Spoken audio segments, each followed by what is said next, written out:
interesting. You're just watching the world melt down, Unfortunately, it seems like every time you and I talk, we just seemingly come closer and closer to this idea. And it seems like we have maybe not some clarity around it, but definitely some seeming deadlines that are coming up here. So why don't we start by talking about how this 50-day ceasefire deadline imposed by Trump is kind of putting Putin in quite a difficult position here. And has this been a marked shift in Trump's attitude towards Russia, and especially towards Putin? It certainly seems to be. I'm rather disappointed in him. What brought this about is really hard to fathom. I mean, what I do know over there is that Ukraine is about to fall. They've lost so many troops, etc., and they don't stand a prayer in hell winning. I mean, let's be real about this. This would be kind of like, the Dominican Republic trying to wage war against the United States, I've been hearing for at least a couple of months that NATO was looking at putting in 250,000 troops into Ukraine to prevent its ultimate collapse. Then one of the NGOs actually put it in writing. So it's getting more and more play. The theory that they've come up with now is that, all right, fine, Ukraine's not part of NATO. However, they did send in troops to Bosnia in 95, and then they sent in troops into Kosovo in 99. They weren't NATO, members or anything of that nature. So they have a precedent for a third time and to just invade Ukraine. Macron's been pushing for that. And now you even have Stammer and Merz. I was on the phone both, in a few countries in Europe, and I just asked a simple question because Merz was out there saying, there's, diplomacy doesn't work, that's off the table. And I asked the question in 3 major countries, please, can you tell me which of your politicians have picked up the phone to call Putin to see if there's a diplomatic solution? Nobody could give me a name. When Trump called Putin, all of Europe was outraged. How dare he talk to him, etc. As you know, I know neocons. I've been to dinner with some of these people. Bill Kristol, whose father started, even spoke at one of our conferences. The number one rule they have in their book is do not talk to the enemy. Why? Because you might have peace. Simple as that. I was there in D.C. When Gorbachev made his speech and Reagan wanted to go talk to him. And so I know what was said. They couldn't say Gorbachev was still a communist. So it turned into, you can never trust a Russian. They didn't want Reagan to go speak to him. Of course, if he didn't go, the Berlin Wall would never have fallen. So these people have total control of Europe. When they lost with Trump winning the election, they shifted over there. And I know some of these neocons, they set up shop in Paris and in London. And this is what's going on. It's getting pretty bad. They had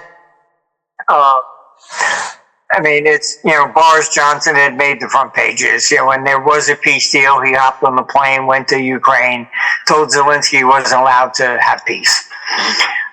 But before Zelensky went to the White House, that meeting was supposed to be just a signing ceremony in Kiev.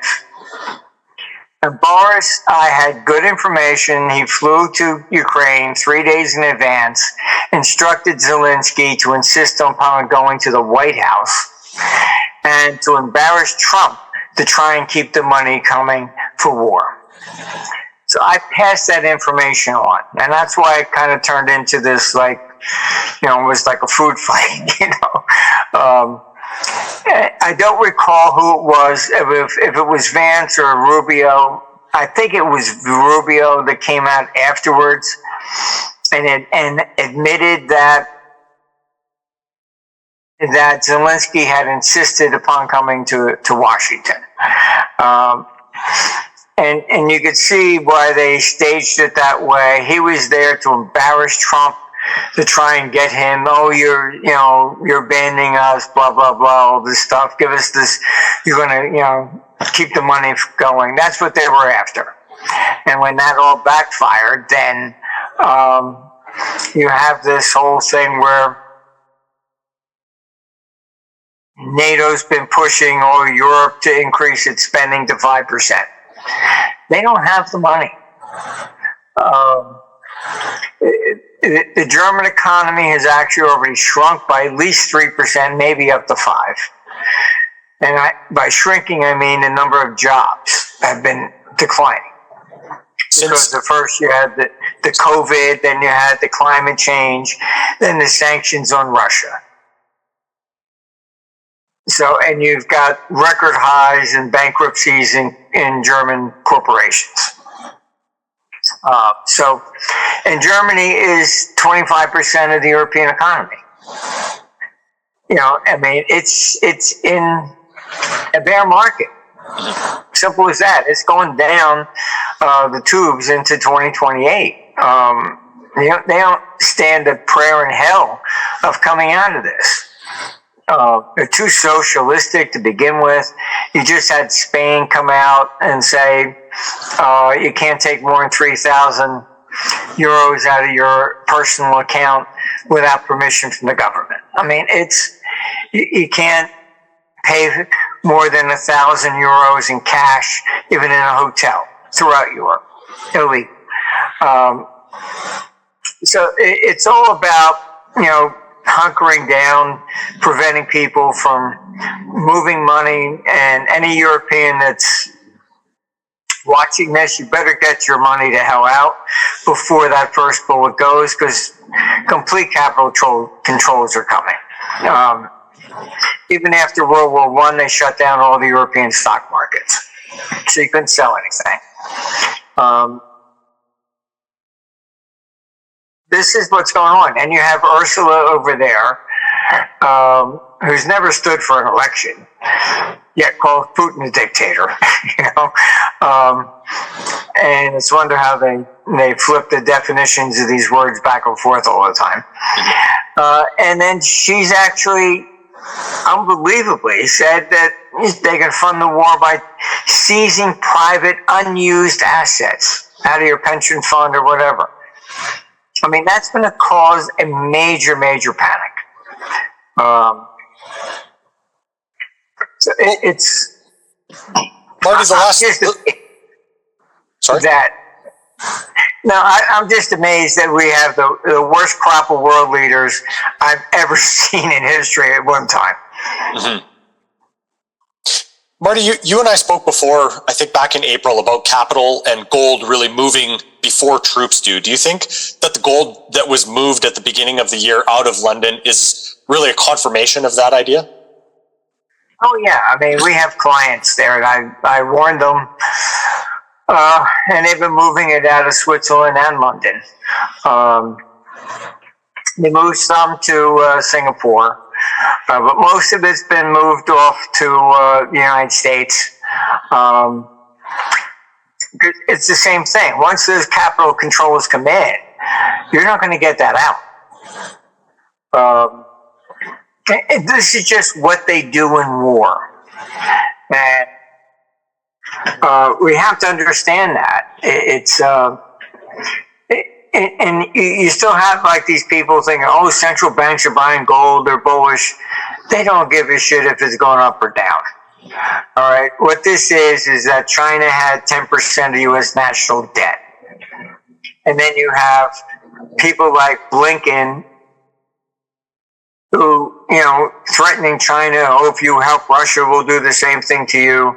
Oh, okay. Thank you. You want to buy some of our debt? No, thanks. They've been dumping it. Why? Because if you're threatening them with war, you go to war, do you really think they're going to pay that debt? We got interest expenditures of $1 trillion when they owned 10%. So that means $100 billion goes to them so they can buy more missiles to shoot us? Not going to happen. So they've been moving to gold because they can't even take euro. So it's not de-dollarization. It's basically going neutral on this because they can't trust Europe and they can't trust the United States. Mm-hmm. Marty, I want to go back to this idea of Trump's kind of change in tone towards Putin. Do you think that this is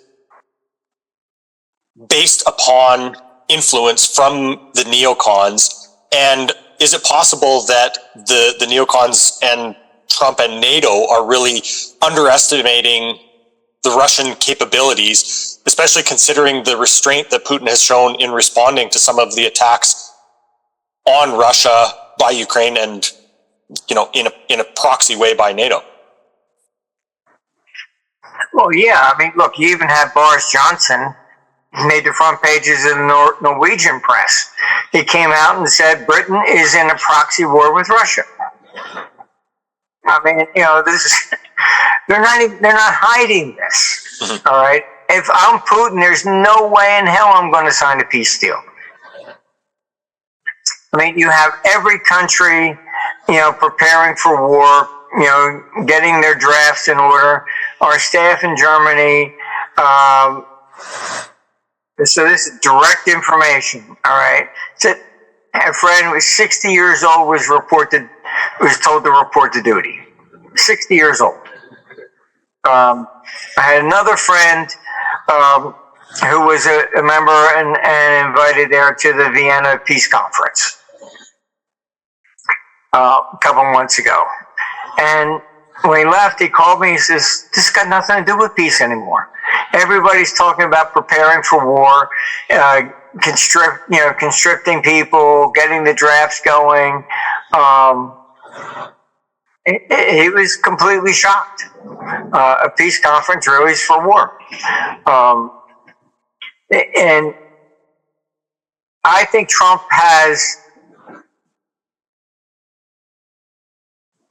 he has foolishly listened to some of these neocons. And that includes Rubio. All right. I'm disappointed that he suddenly came out and endorsed Lindsey Graham, who is basically one of the worst. He was maybe number 2 to John McCain, but he's dead now. So I guess he's now number 1. But yeah, they're just insane. You got the other neocon who was on the January 6th who hated Trump, Kinzinger. We can defeat Russia in 3 days. These people act as if we can destroy Russia and they don't even get to push the button. I mean, come on. I really just, they said the same thing about, Iraq. Oh, we'll be able to do this in a week. Then we're going to move directly to Tehran. And there were 7 countries they were going to take. Sorry, you got bogged down, didn't you? They've never won a single war yet. Korea, Vietnam, go down the list. Every war that these neocons have instigated, Afghanistan. What have they ever won? They're professional losers. It's they're no better than like a government court-appointed lawyer for you to make sure the government keeps its 99% conviction rate. I mean, they're perpetual losers. That's it. That's what these neocons are. You got Robert McNamara's apology on YouTube for Vietnam before he died. I guess he wanted to clear his conscience and he took us into Vietnam. He says, well, we were wrong. We thought Russia was involved. It was just a civil war. The Lusitania, the Germans sunk that. They were sending arms to Britain. U.S., they denied it. 1987, Archaeology magazine, they found it. U.S. comes out, be careful, there's arms in the hull. They fly about absolutely everything. Russiagate, I mean, you name it. They don't tell the truth about anything. You had Operation Northwoods, which is on Wikipedia. They wanted to kill Americans to say Cuba did it to justify an invasion. Kennedy said no way. So then they took out Kennedy because he was also against Vietnam War. I published one of the things from the Kennedy files that came out. One of the CIA guys told his family that a group in the CIA took out Kennedy. He told his family in New Jersey, and he said he was afraid for his life. He was shot to death 2 or 3 weeks later. I mean, what can I say? I mean, these people are they're evil. They think, they're defending the country or whatever, but the bulk of the U.S. national debt is the cost of war.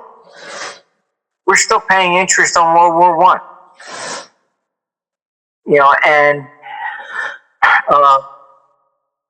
Iraq ends up being $3 trillion. How much have we spent on Afghanistan? They never pay this off. Then you're paying interest on that. We got a deficit, so we got to raise taxes. These neocons only look at what they want, which is war. They don't look at the cost, the people that die on the battlefield, the kids that have to grow up without a parent, the national debt, long term. Sun Tzu said there is no government in history, and he's absolutely correct, that has ever profited from prolonged wars. Nobody. Athens had nothing but prolonged wars. They fell. Sparta, same thing. I mean, this is historical. I can't find a single possible, alternative to this. War is not profitable. With all of those lessons from history, Marty, what is the point of continuous war then? Look, I don't know. I had arguments with Bill Kristol back in the 90s. And he said if we took out Saddam Hussein, Assad out of Syria, and Gaddafi, we'd bring peace to the Middle East. I said, you're out of your mind. Why they always want war, it's hard to say. Maybe they can't sleep at night unless there's an enemy. Then General Wesley Clark went to the Pentagon after 9/11. He said the same thing I heard. He said, he was told they were going into Iraq. He asked, you tied Saddam to this? No, we're just going in. And he was told that they intended to go into 7 other countries. You can look at his speech from 2007. It's on YouTube. You have the apology of Tony Blair. Well, we thought we were freeing the people from Saddam. We didn't realize we were, subjecting them to more sectarian violence. Yes, there were three dictators. However, because we drew the lines for these countries in carving up the Ottoman Empire, they don't see themselves as all Syrian or Iraqi, etc. They still see themselves as tribal. Sunni versus Shiite versus Kurd. They didn't assimilate. So once you took out the Saddam Hussein, what'd you get? You got ISIS. These dictators at least prevented these tribes from killing each other. All right. Once you remove that, just look at the Middle East, just a mess. And the same thing with Iran. I mean, it's you had Israel, targeting the senior people to take them out. It was regime change. Trump at least told them, no, don't take out the Ayatollah. They wanted to take him out too. This is the stupidity of these people. That's about 30% on average of these other countries, are Shiite. You take out the head of their religion, regardless of how we agree with them.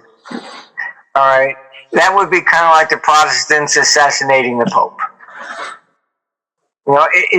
There's certain things, religion is not negotiable. You can have ethnic differences, that's like Ukraine. Then you have conquest. Like Alexander the Great, we're going to go conquer this country. But the troops shared in the spoils. He couldn't say, okay, we're going to go take this country. What are we going to get out? Oh, nothing. Yeah, you're on your own. They basically stopped them from going into India.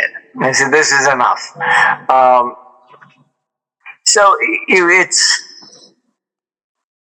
I don't see the Middle East going into any kind of a long-term peace deal.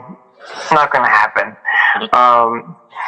It's just, look at Ireland. It's still split between Protestants and Catholics.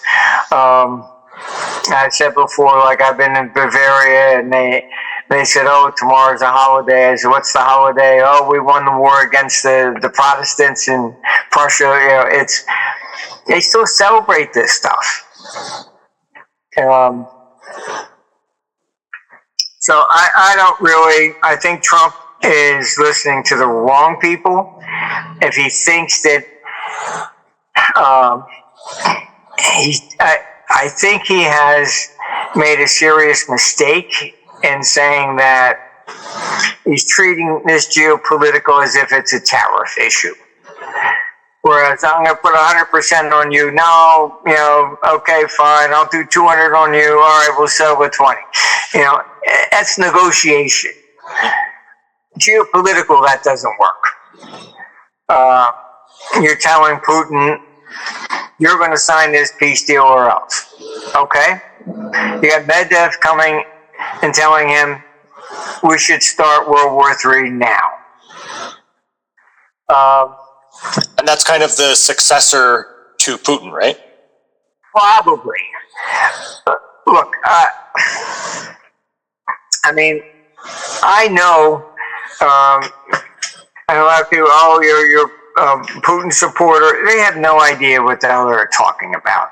Putin, I know, is probably the smartest man at the table. He has put down so many red lines, and they cross each and every one of them. I know the military in Ukraine was told to go to the border. They thought they were just going to defend the border. Then MI6 told them to invade and go into the Kursk region.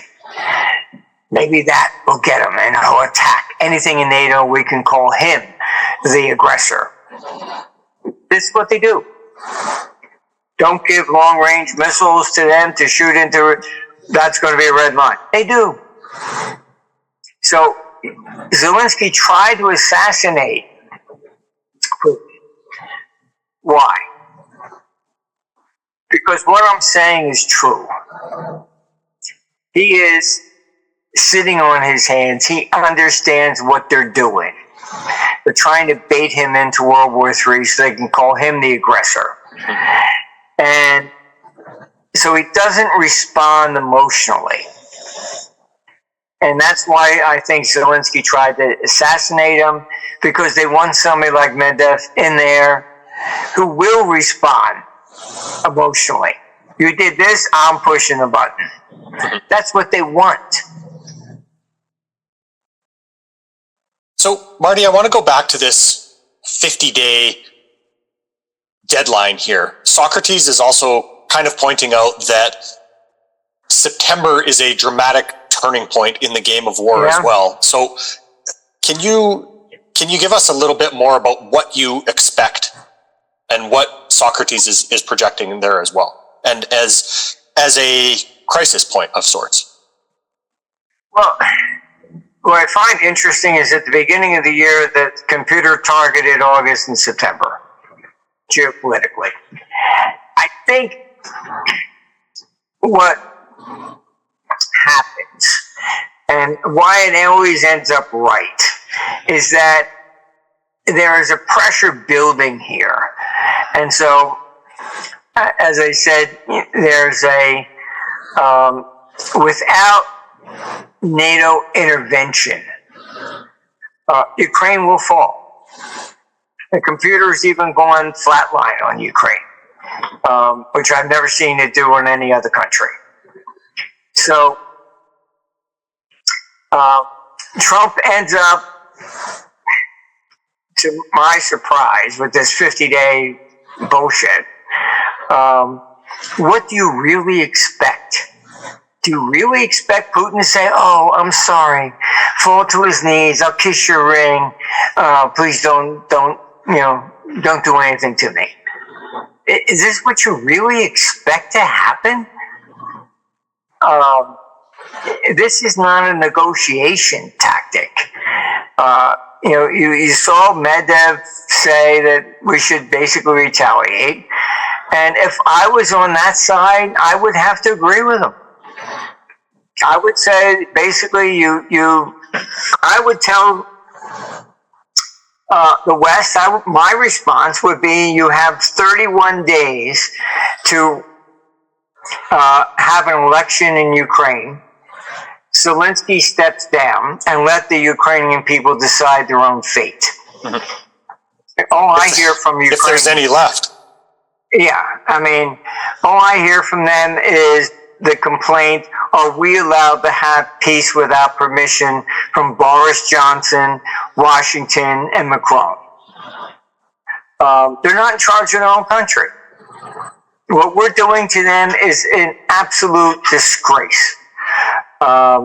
This is why Romania, they understood what was going on. They voted against the EU, and then they called it, "Oh, he's under investigation and he can't take the presidency."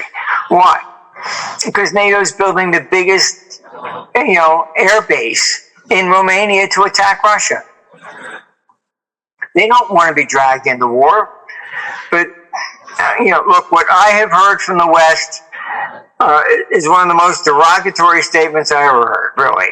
But what the hell? They were all communists anyhow. They don't give a shit.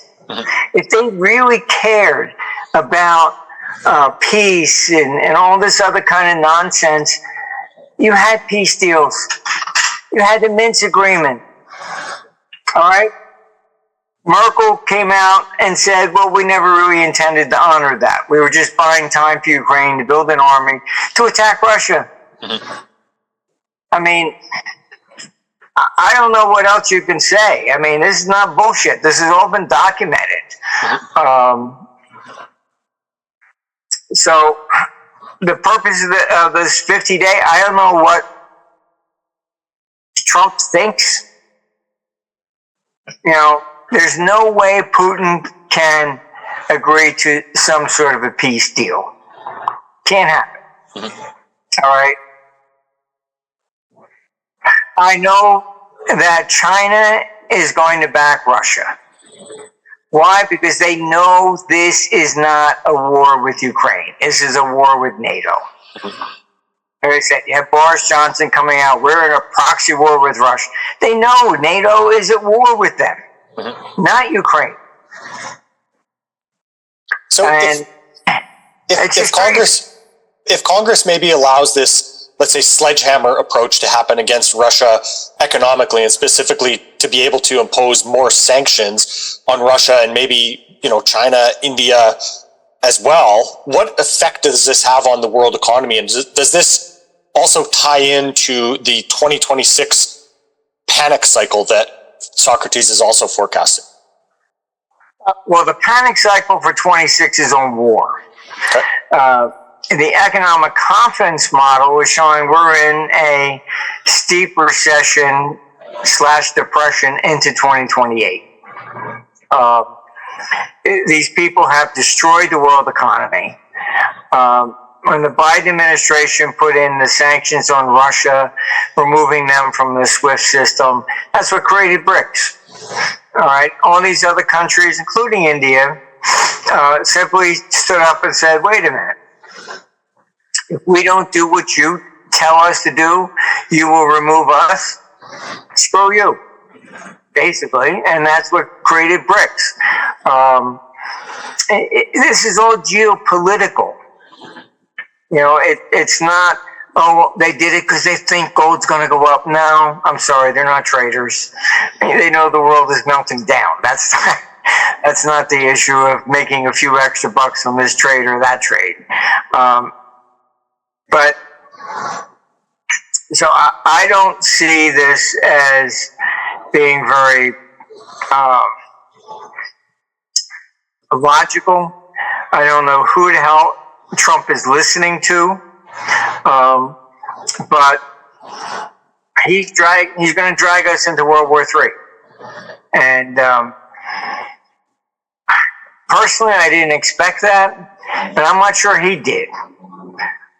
It's like I've said before, I was at Mar-a-Lago for dinner back in March of 2020 when he was president the first time.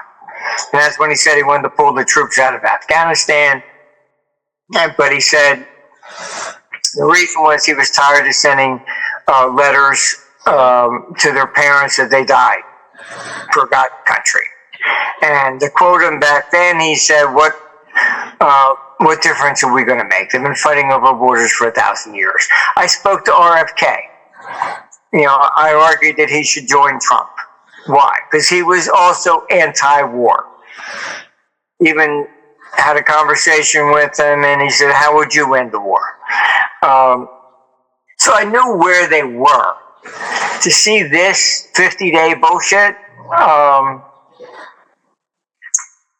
I have to think that Trump thinks he's negotiating, and he's not. And maybe the neocons have gotten a hold of him. I can tell you, they used Bibi to get in. I grew up in South Jersey, so I was very familiar with the Philadelphia area. Bibi was there in Philadelphia. He went to school in Philadelphia. And he used to hang out with Bill Kristol's family. All right? It was Bill Kristol's father, Irving, who started the neocon movement. All right? So I knew from back then where, Bibi went to school. He is a neocon. All right? So maybe Trump got rid of Victoria Nuland and the rest of them, but Bolton, and they used Bibi to get into him, thinking, oh, well, he's the head of state. No, he's just one of them. All right? Same bullshit. And it's, so he got them, I think, to attack Iran, and they were hoping, maybe Russia or China would come in and then get that going. But that way, that didn't happen.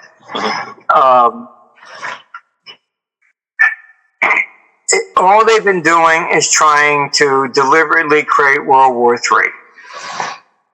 And they will succeed. I mean, our computers, I've tried to defeat it many, many times. I figure maybe the more I talk about it, maybe people will listen and will stop. It's not going to happen.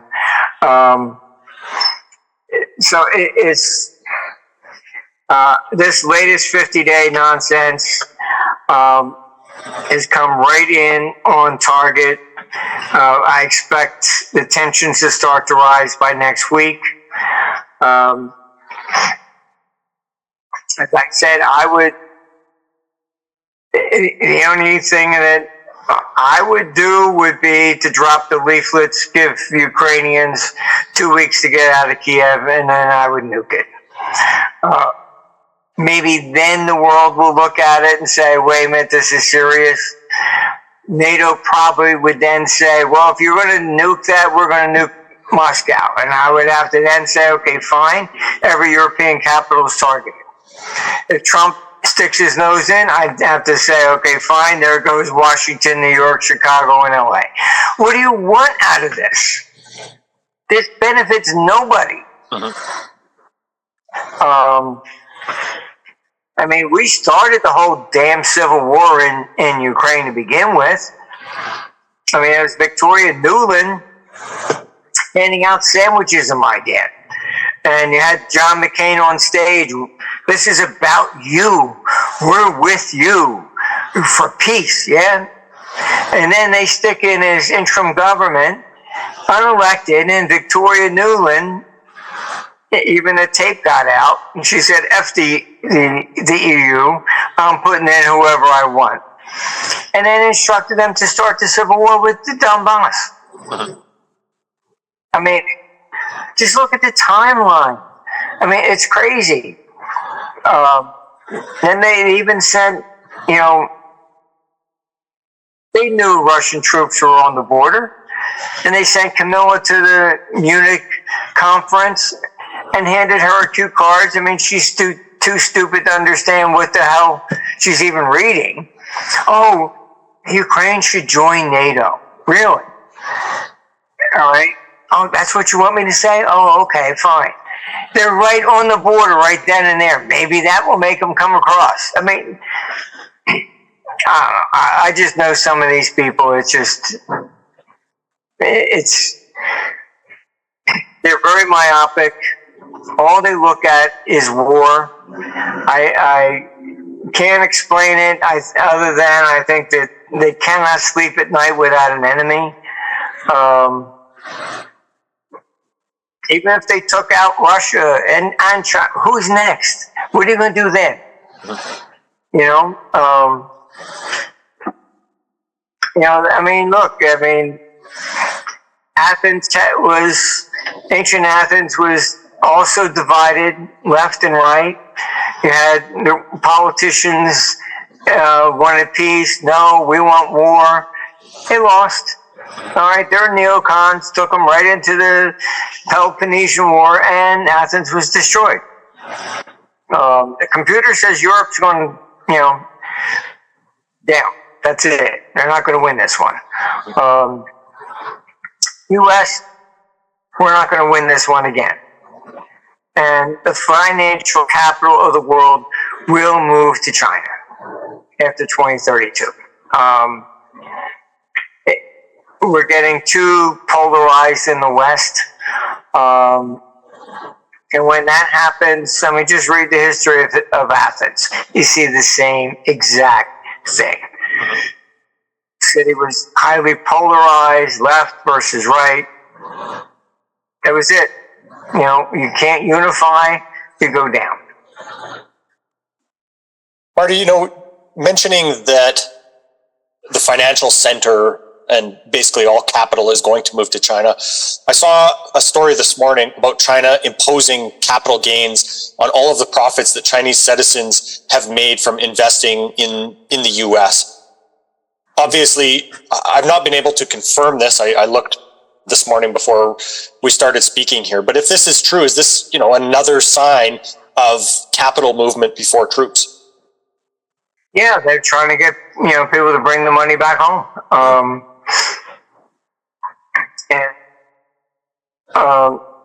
Again, you go to war, the U.S. could freeze that. Just look at what they did to Russians. Oh, you were a friend of Putin's. Froze their accounts. Mm-hmm. No evidence that had anything to do with the war, whatever. Putin, well, I'm freezing your account. Czechoslovakia actually stood up, or Czech Republic actually stood up and said that they were going to confiscate all assets owned by Russians. I mean, this is not, freedom, democracy, capitalism. When you start getting into this bullshit, Switzerland has surrendered its independence. It was neutral for World War I and II. So was Sweden. Sweden joined NATO. Forget being neutral. Now they're a target. Switzerland confiscated over $8 billion of Russian accounts just because they were Russian. Forget it. They're no longer neutral. The neocons have succeeded in basically undermining virtually every country. And they said, just like Robert McNamara, oh, we were wrong. Sorry, we thought Russia was involved. They haven't won a single war yet. And as I've said before, debt is the real Achilles heel. Countries default when you can't sell the new debt to pay off the old, when you're in these Ponzi schemes. That's what the Genius Act is about. All right. Well, you wrote about that last week, that while the world has been distracted by the Epstein debacle, that legislators introduced the Genius Act that would permit the U.S. government to regulate stablecoins. So what does that mean for the U.S. and especially for the value of or the demand of bonds? Well, when you're threatening war to China, which owns 10%, and they've been dumping, all right, how do you wage war if you can't sell the debt? All right, so in 1863, they faced the same problem with the Civil War. So it's on my site, you can see what they look like. They passed the National Banking Act. So banks were supposed to buy the U.S. government bonds. And to keep liquidity, they allowed them to issue currency backed by those bonds. So is this the same thing as the stable coins?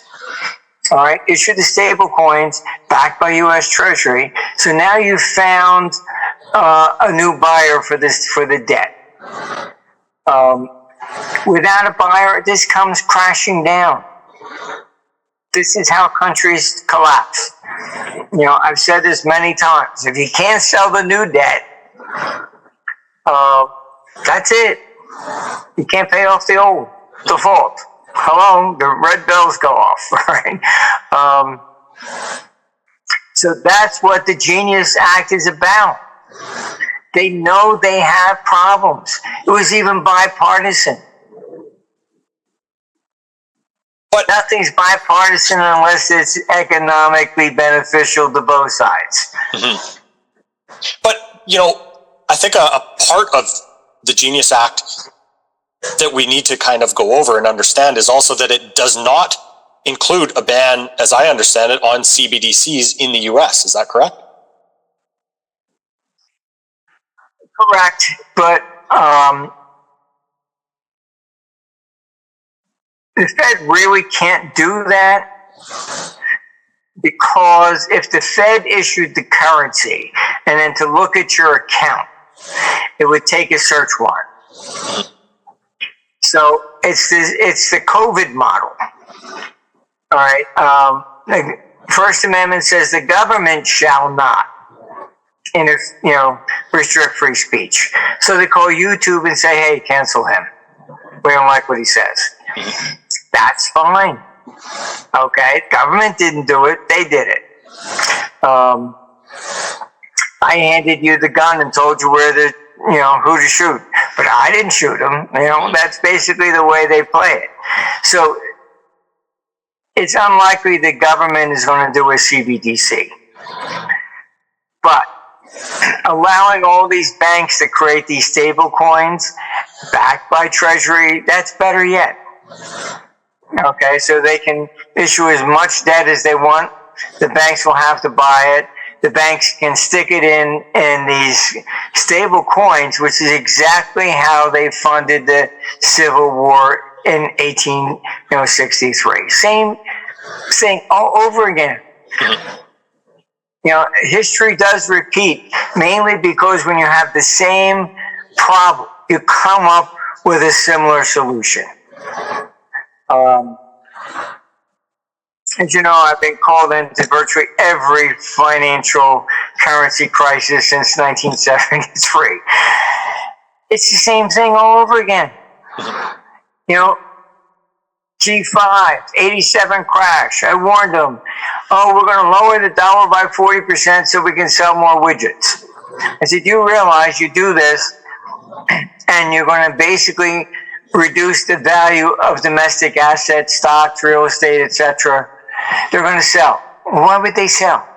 Because they're going to lose money, you idiot. They have done this constantly. 97, you had Robert Rubin, same shit. Trying to talk the dollar down. I wrote him a letter. I said, look, this is what they did in 87. I was called in on that one. Don't do it. That was the Asian currency crisis. All right. I've seen it. So it's always the same thing. They think they came up with this new idea. And I've concluded that, you can, your parent may tell you, don't stick your finger in the flame of the candle. You do. It hurt. Now, personally, you know not to do that again. All right. Government doesn't have that because they keep changing who's in power. So you get the next administration, this is a good idea. Nobody ever asks, has this been tried before? Did it work? Just look at these endless wars. They've lost every one. Well, going back to this debt idea, Marty, you wrote a recent report that said the 30-year bond must close above 12,840 for year end to survive. Currently, they're in the 113 level. So, what does war and the Stablecoin Act mean for the value of those bonds? They'd have to buy an awful lot of them to back those stable coins. But the Federal Reserve can only set the short-term rate.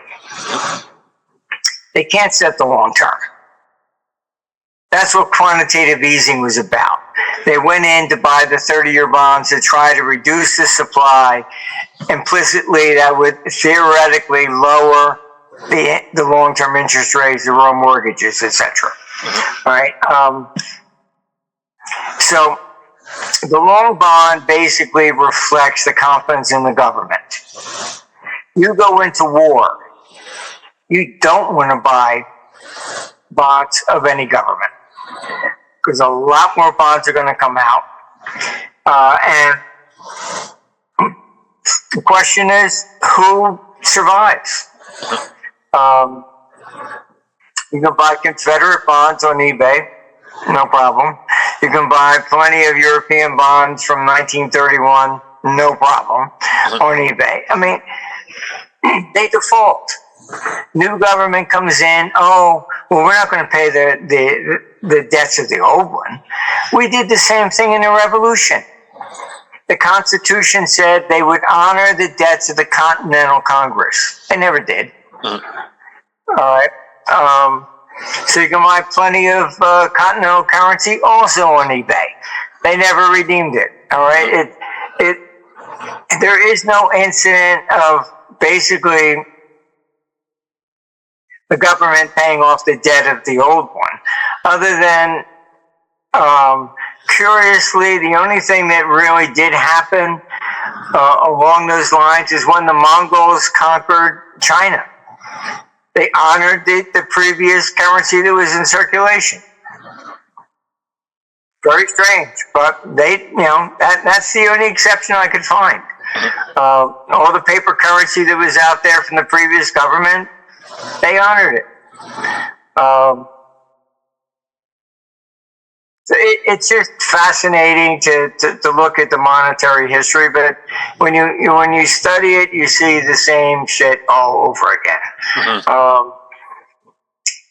Athens goes into war, it debases its currency,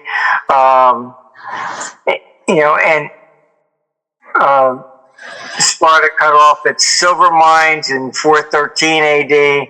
By 407, they're melting down all the gold statues to make coins. This is pretty standard throughout history. Well, Marty, to that point, looking at history as a guide, in the 70s, we saw 3 waves of inflation, and it seems like we're kind of at the trough of the second. So obviously there's many, many different forces at play today, but is it possible that we see another acceleration in inflation coming again that is, going to be blamed upon more conflict or, any of these external factors that can be pointed at as the boogeyman? Yeah, what you have to understand about inflation is that there are several different types. The 70s was what I call a cost push inflation. In other words, OPEC raised the price of oil, so that had to filter through the entire economy. Cost of production, driving to school, whatever, to work. I may have been very young back then, but I couldn't even, your gasoline was being rationed, $2, and every other day it was your license plates were odd or even when you could buy. I had to go buy a Ford Pinto station wagon because I couldn't get to work. Four-cylinder would last at least 2 days. So it changes things. That was a different type of inflation.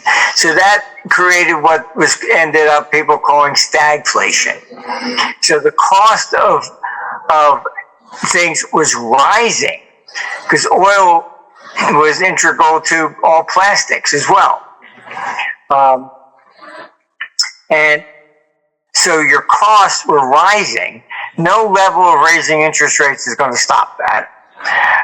And so as that was rising, it was shifting the economy around, so the economic growth went below that of the inflation rate. So that was different. Then you have sometimes inflation more that happened towards the end of the cycle in the late 70s, where people think there's a shortage and they were hoarding toilet paper back then too. So you have like an excessive demand type inflation rather than cost push. Then you can have currency inflation. In 85, when the British pound fell to 103,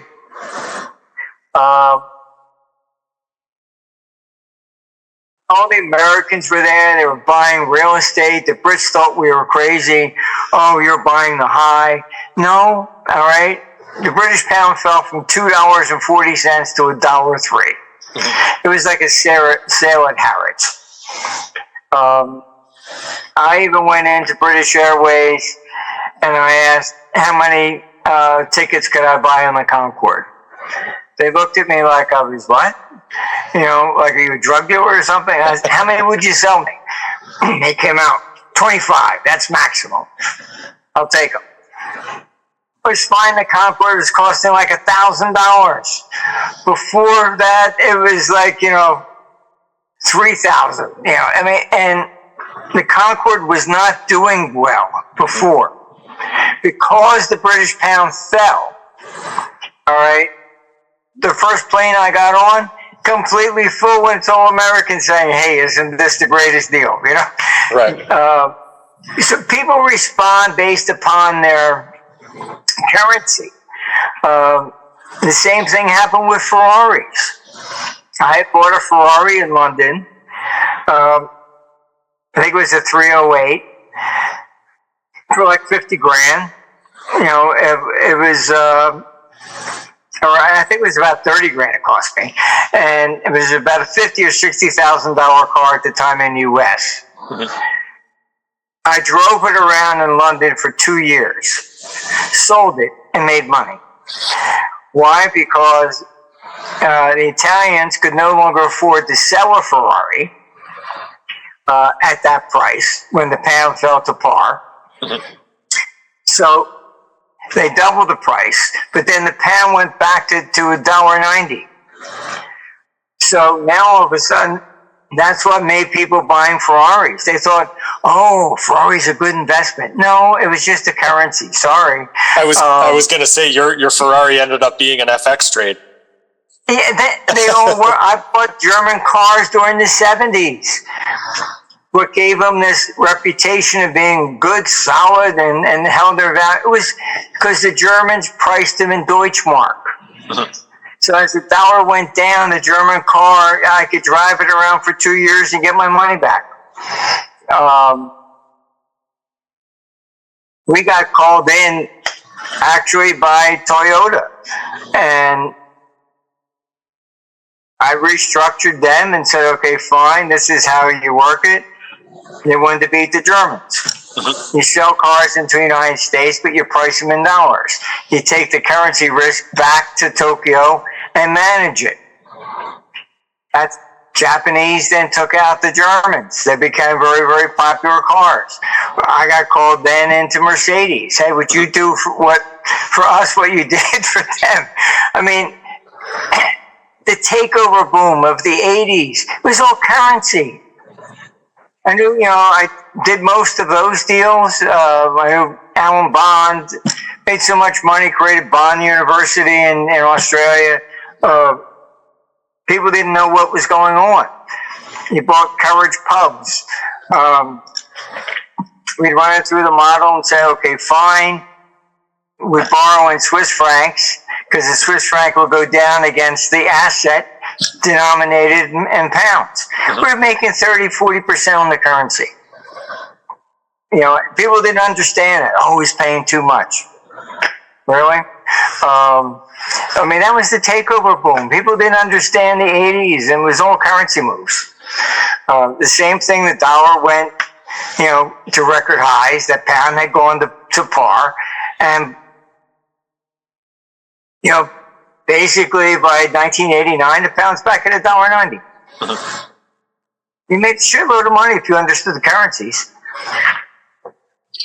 So going back to my question, Marty, you mentioned these couple different sources or types of inflation. What do you see going forward for the West here of the type of inflation that is going to be affecting us? We'll get into cost push because what will happen is you're going to get shortages. Mm-hmm. And as you get shortages, be more like the 70s. So we're looking at the type of inflation would be at least initially stagflation. Mm-hmm. And what they also leave out of the official inflation statistics or taxes. You know, they never considered the cost of government as a part of your cost of living. So when you start raising taxes dramatically, that lowers the, you know, your standard of living. And causes basically stagflation.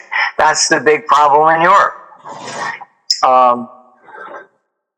They keep taxes very high, regulations very high. Germany is so afraid of inflation that it oppresses their people. And you can Google it and you'll see what's the average net worth of a German citizen. It's less than that of an Italian. Your taxes are very, very significant.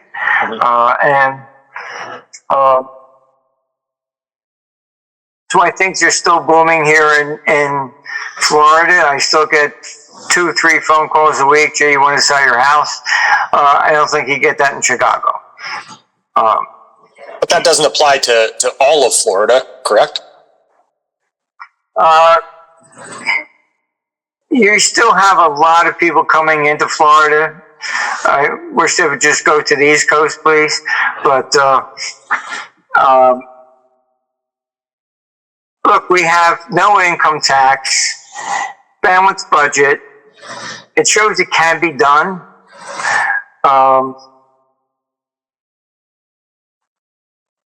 But, you know, I don't see stores really in trouble here. Whereas New York, you saw a lot of stores that went out with COVID.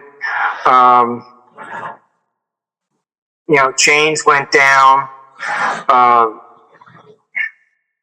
A lot of them, you know, it's varied. I mean, but you have a great migration still underway in the United States from the blue states to the red. California's losing a lot, same as New Jersey, New York, Connecticut. And you get this crazy guy running in New York. If he won, you know, Wall Street is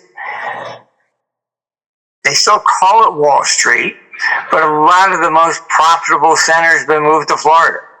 Goldman Sachs moved its most, you know, profitable division down here. A senior exec VP of one of the banks in New York, major banks, called me. He says, "Hey, you want to go to dinner?" I thought he was just down here visiting. Went to dinner, and I said, "So how long are you here for?" "I moved here." I said, "Oh, really?" They're all getting out. It's I think by another 3 to 4 years max, Wall Street will be basically both for a time. Taxes are too high. The more people that leave, the more they raise taxes. The more they raise taxes, the more people leave. Marty, you know, we've talked a lot about interest rates and about the Fed today. How do you see the pressure basically, or is this pressure being applied on Jay Powell now that we saw the kind of referral of him to the Department of Justice here as a review of the $2.5 billion renovation to the Federal Reserve building? Does this start to make Powell, or do you think that this is an attempt to make Powell not want to complete his term by applying this type of pressure to him?